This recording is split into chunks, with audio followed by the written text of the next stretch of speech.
The YouTuber who goes by the name of Marques Brownlee might have just ended his career off a 5-second clip. Yup, it's crazy. That's all it takes, but it's the consequences of your own actions. But how did one of the most loved tech creators become one of the most controversial in a matter of days? Well, it's actually more than the supposed crime he committed, and then the fact he tried to hide it. There's more to it, like cases of potentially selling out to his viewers and just overall being arrogant and reckless. According to his viewers, obviously, and I'm covering all of that in this video. Before we even start, I want to clarify that this video is created for informational and educational purposes only. I am not affiliated with Marques Brownlee, nor do I condone or promote any behavior discussed in this video. My intention is to present the facts and provide context around this recent incident to inform viewers. Please remember that we all make mistakes, and this video aims to explore the situation fairly and objectively.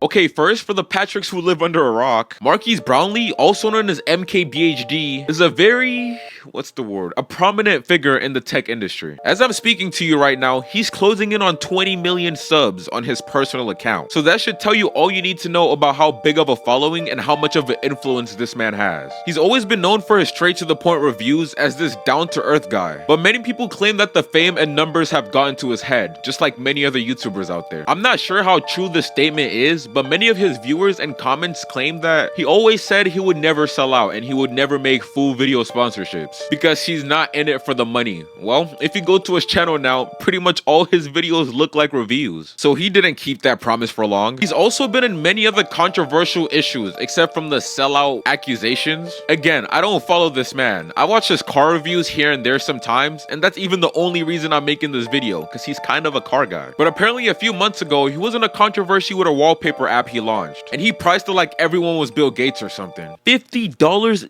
Oh, wait, that's a year. I'm tripping.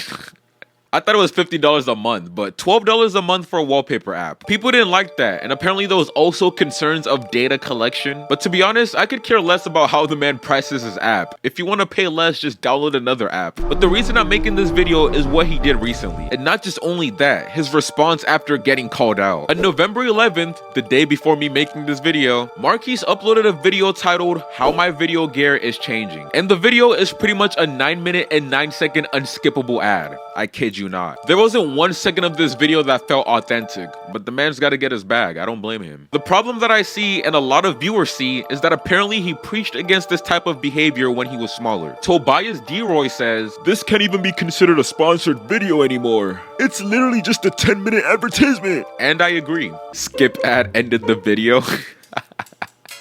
It'll be funny sometimes. But in this same video is when Marques did this. It back and use that as a webcam if you want.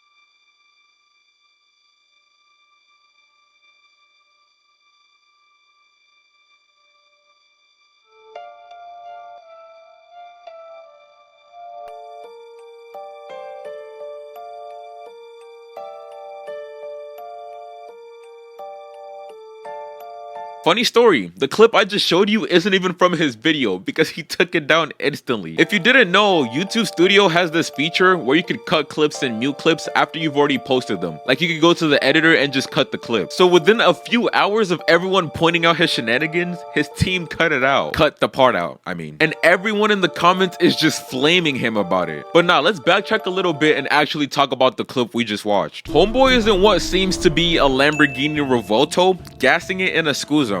This is diabolical to me, even if it wasn't in a school zone. Just on the streets alone is crazy, but he got up to 96 miles per hour and did the biggest oopsie known to mankind. He blurred the speedo in front, but completely forgot about the passenger speedo. His editor left that in the video, and it's very obvious luck wasn't on his side for this video. In the same clip, he's seen passing a school zone sign, and then slightly after, a 35 mile per hour posted speed limit. So he can't even lie and say it was a back road or an empty long stretch of road. You know, it's just Just unfortunate timing all around. Bro decided to floor it at the worst possible place. He could have floored it in the middle of a protest and it'll probably still be less controversial than this. You gotta be careful around the kids, man. But after all the concrete evidence and the thousands of comments calling this out, you'd think my man Marques would be like, damn, I'm caught. And I'm deleting this part of the video for this obvious reason, so I should probably just own up to it, you know? Or worst case, I shouldn't even say anything at all or don't acknowledge it, just in case I don't want to incriminate myself. But no.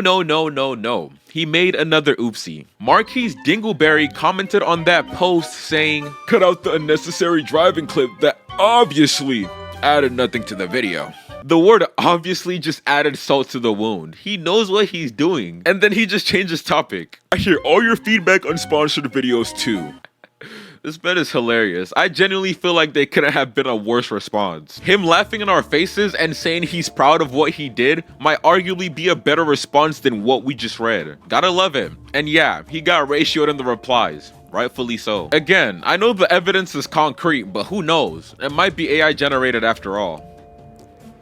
I just didn't like that response, man. Everyone makes mistakes and owning up to it goes a long way. I feel like, yeah, if he did take accountability, people will still hate him. And again, that's rightfully so. But I'm saying accountability will at least show maturity levels. This reply just made him look like a clown. I'm sorry, 96 in a school zone is crazy. I like driving fast, but at least I'm still considerate. As of me making this video, there hasn't been much updates except the ones in the video itself. But I want to know from you law students watching this, or lawyers or whatever, whoever's watching this that knows the law. Can this type of video be used as evidence against him? I really don't care. I'm just the messenger, but I'm actually curious. Let me know. Also subscribe if you're enjoying this video. I forgot to mention that. But I do feel like as a content creator, there's a lot of things you need to make sure you're doing right. Mind you, I'm nowhere near the amount of influence this man has. Like, that video has 1 million views in one day right now, and that's a lot of reach. But what I'm trying to say is you gotta be careful. First off, homeboy's gotta fire his editing team. They all gotta go. Cause how do you miss something that significant? The 5 seconds in the whole video where he's doing something wrong,